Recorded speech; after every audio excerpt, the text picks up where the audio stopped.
in this short video, I'll show you how to count the number of text or the number of characters in a string. It could be a text or it could be numbers, right?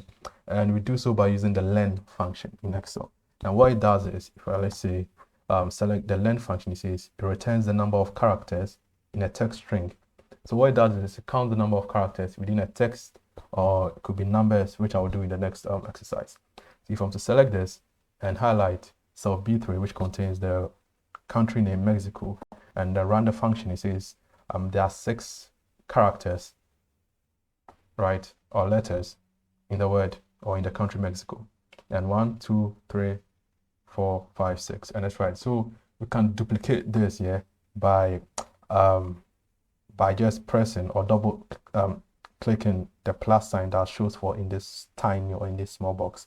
If I'm to do it, it will automatically do it for us. Or I can go back and then just drag it down like this and it will do it for us. But if you are to check the country name South Africa, right?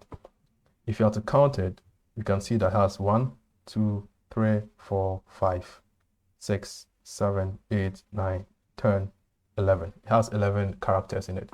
But the reason why it says 12 is because there's a space after the South and it counts it too. So if I'm to eliminate the space, right, and then run it again, it says 11. But the moment I put a space after the South, it says there are 12 characters. And we can use the len function for numbers as well.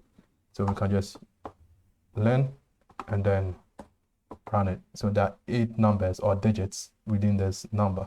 And if I'm to drag it down or double tap or double click it, Excel will automatically do it for us. And so this is how to use the len function to count the number of characters within a string of text.